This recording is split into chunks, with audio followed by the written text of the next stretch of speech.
sobre as perdas com o ICMS e a pressão feita pelos governadores, vamos conversar agora com o especialista em Direito Tributário, mestre em Direito Político e Econômico, membro da Comissão de Direito Constitucional e Direito Tributário da OAB e professor de Direito Tributário do meu curso educacional, Alessandro Spielberg. Boa noite, doutor. Falei certo o seu sobrenome? Falou muito melhor do que eu. Falou muito boa noite. Que bom, obrigada, viu? Seja bem-vindo. Bom, doutor, olha, antes de entrar nessa discussão sobre a perda de arrecadação por causa do ICMS, acho muito importante a gente contextualizar todo este cenário para a nossa audiência, explicar sobre o que incide este imposto, quem contribui, enfim, os aspectos fundamentais. Doutor, por gentileza. Claro.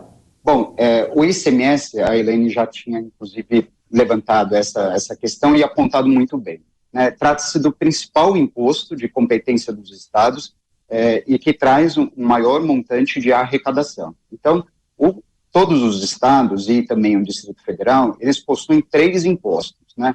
Então, tem o IPVA, imposto famoso para todos nós, tem o ITCMD, o imposto de transmissão, causa-mortes e por doação também, e o ICMS. A gente está falando do ICMS. O ICMS é um imposto que ele incide inicialmente sobre circulação de mercadoria, mas não só sobre circulação de mercadoria. Ele incide sobre circulação de mercadoria e também sobre alguns serviços, como o serviço de transporte interestadual, intermunicipal e também o serviço de comunicação.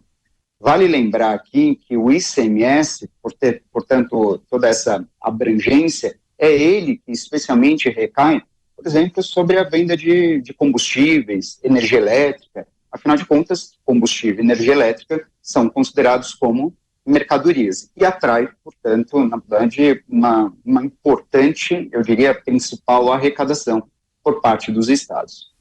Falando nisso, o que acontece? O ICMS ele tem uma característica bastante interessante. Ele é um imposto que a gente chama de um imposto com característica seletiva.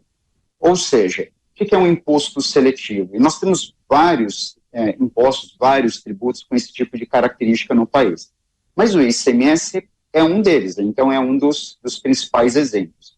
Trata-se de um imposto seletivo, aquele através do qual você tem, portanto, uma variação de alíquotas de acordo com a essencialidade da mercadoria, de acordo com a essencialidade do produto. Isso significa que quanto mais essencial for uma mercadoria, mais essencial for um produto, menor deve ser a sua alíquota. E ao contrário também funciona. Quanto menos essencial uma mercadoria, portanto, quanto mais supérfluo for uma mercadoria, maior será a alíquota indicada. O interessante é que, em relação ao ICMS, essa seletividade foi, e já há muito tempo, é colocada no texto da nossa Constituição Federal como de aplicação facultativa, ou seja, cabe aos estados, afinal de contas são eles que têm competência para cobrar o ICMS dentro do seu território, cabem aos estados determinar se eles querem, então, indicar, usar dessa seletividade em determinadas operações. Vou dar um exemplo. Energia elétrica. É inegável que a energia elétrica seja reconhecida como algo extremamente essencial. De modo que, se você imagina, bom, se é extremamente essencial, vamos supor que a tributação do ICMS sobre energia elétrica, ela deveria ser baixa, baixíssima. Da mesma forma, combustíveis, da mesma forma, telecomunicações, enfim, produtos ou serviços que são essenciais. Mas por que a Constituição Federal indica como algo de aplicação facultativa?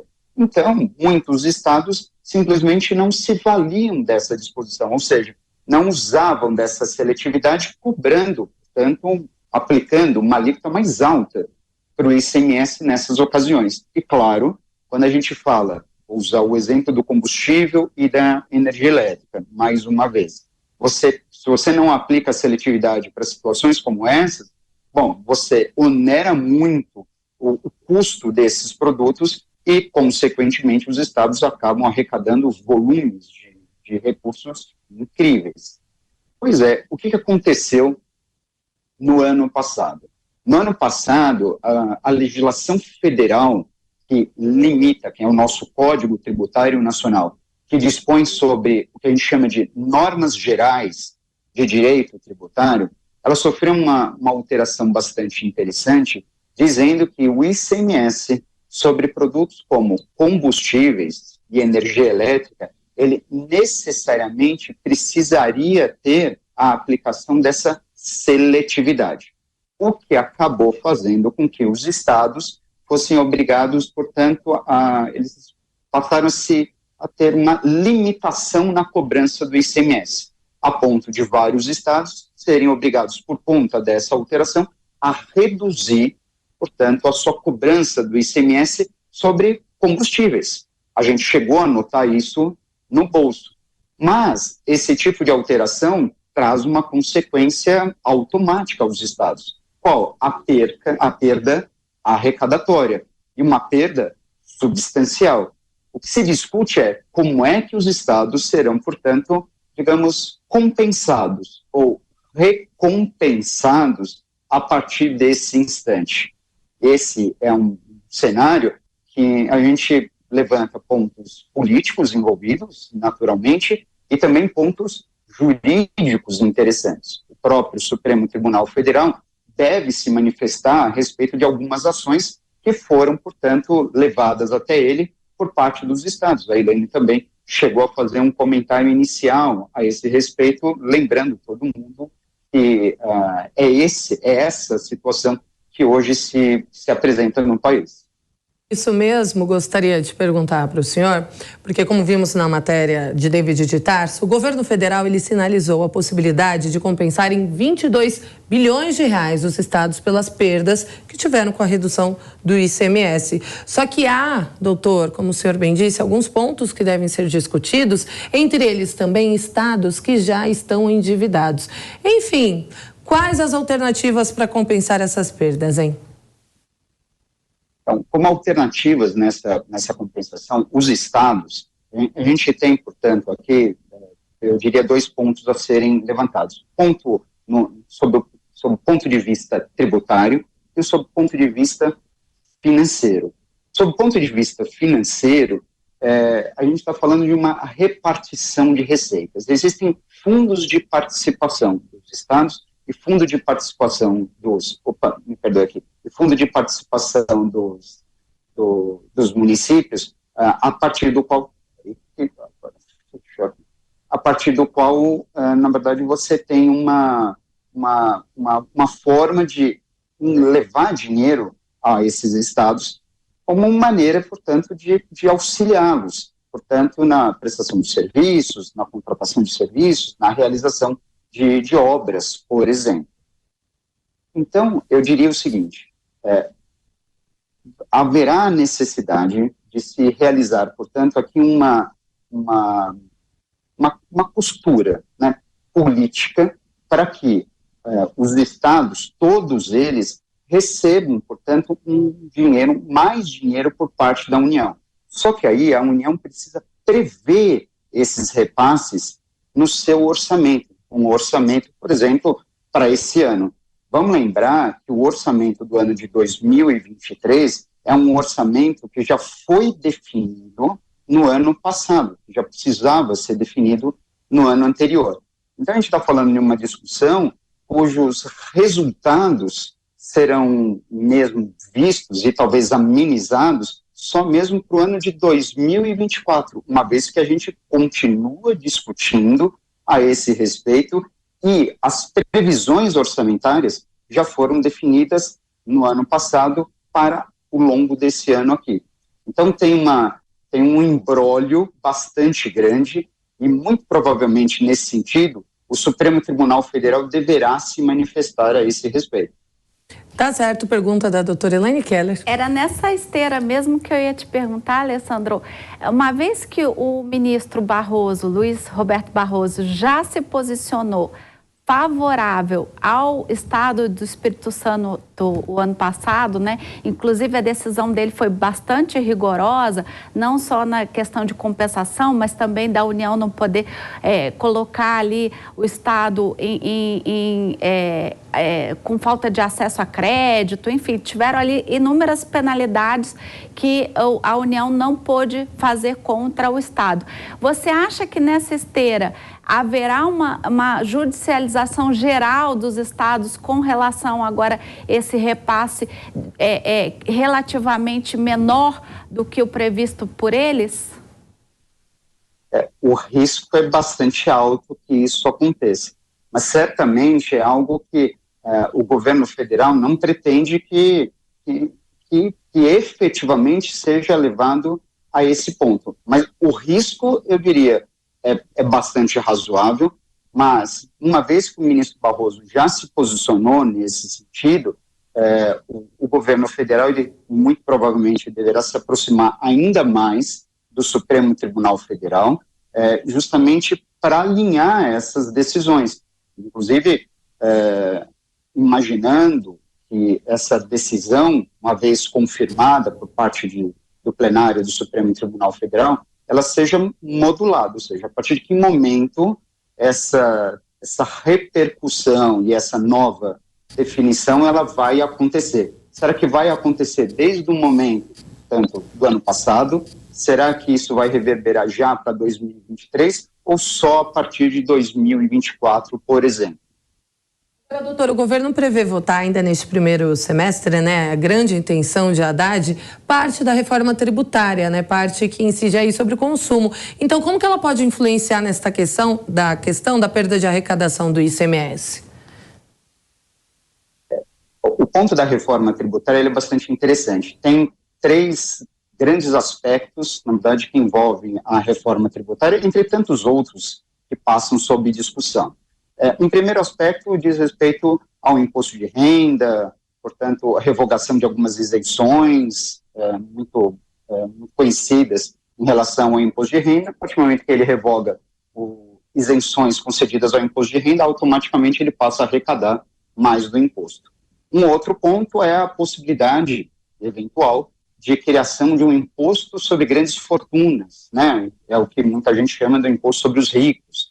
E a terceira situação, eu diria que a mais interessante das 3, sob meu olhar aqui, é a extinção de 3 impostos, pelo menos, mais o PIS e a COFINS, que são contribuições federais, para a criação de um único imposto. Substituir, portanto, 5 tributos, seriam eles o IPI, o Imposto sobre Produtos Industrializados, o próprio ICMS, o Imposto sobre Circulação de Mercadorias e Serviços, e o ISS, que é um imposto municipal, mais PIS e COFINS, eliminando esses 5 e colocando no lugar desses 5 impostos um único imposto, chamado de Imposto sobre Bens e Serviços. É assim que o governo tem tratado, de IBS.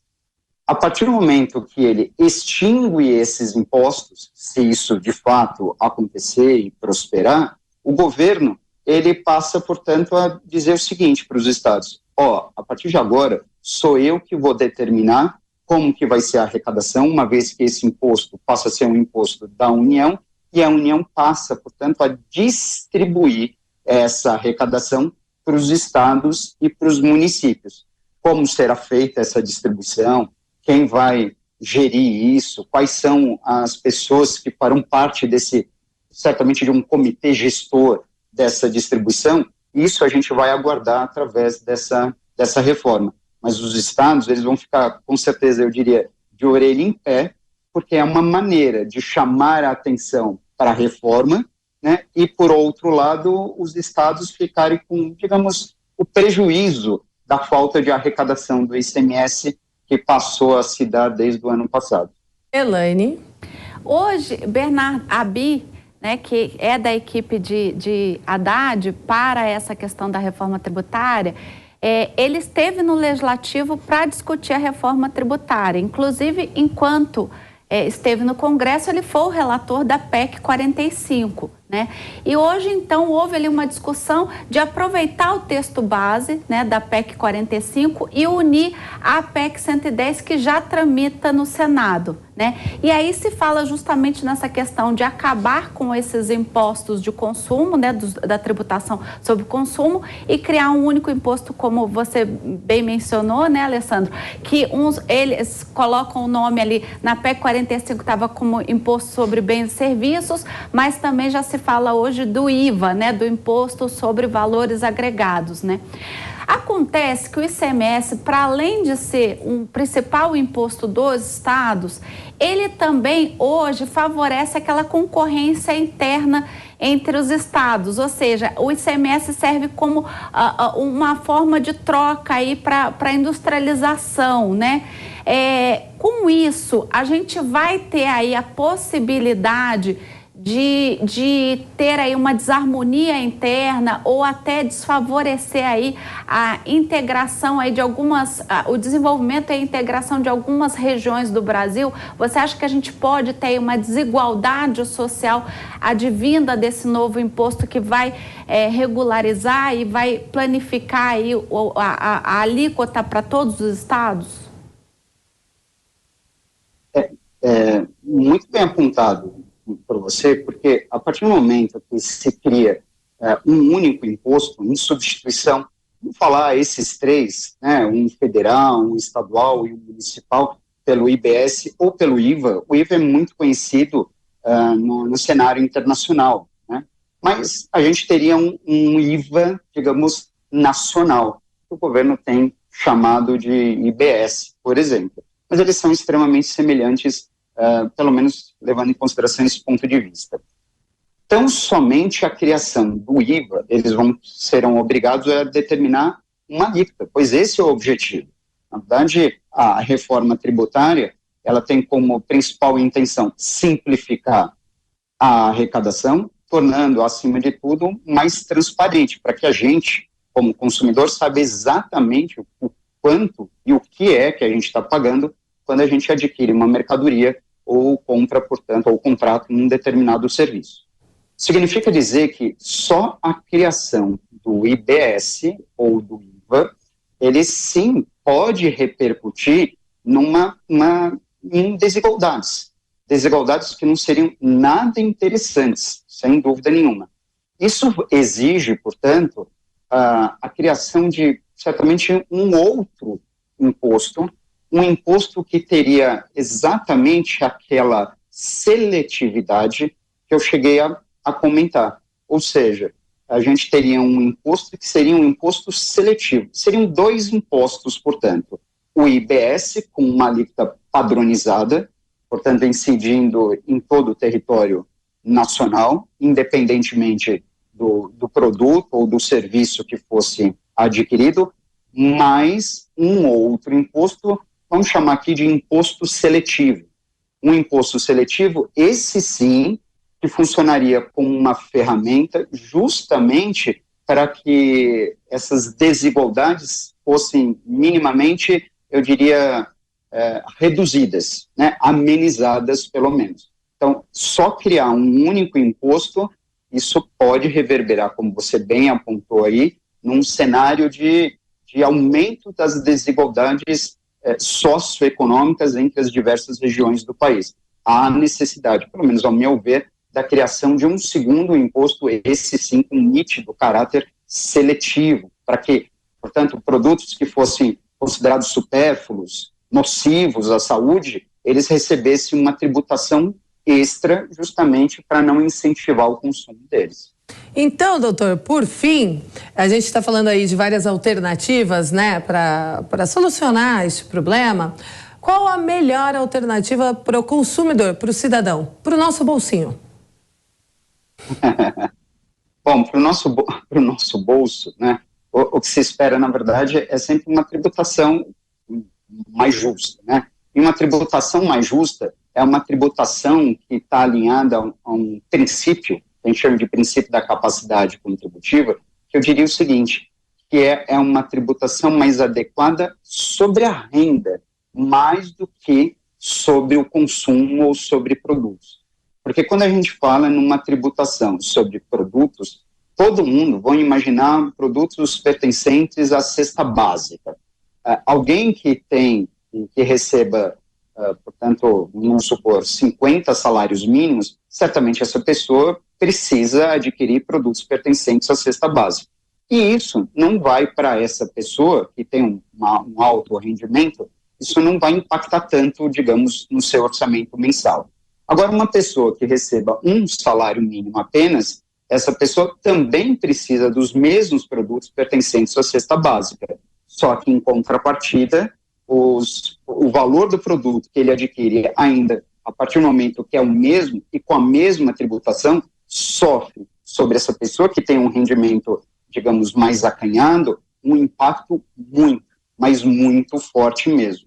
De modo que a tributação sobre consumo, ela precisa ser uma tributação, vamos chamar de razoável, aqui, nem muito alta, mas também nem muito baixa, e onde o governo tem que melhor trabalhar é na tributação sobre os rendimentos, ou seja, vai dar muita discussão ainda para falar a respeito do imposto de renda, que é o imposto que mais arrecada recursos, neste caso, para a figura da União. Doutor Alessandro Spielborg, obrigada pela entrevista. Boa noite para o senhor. Eu agradeço. Boa noite para vocês.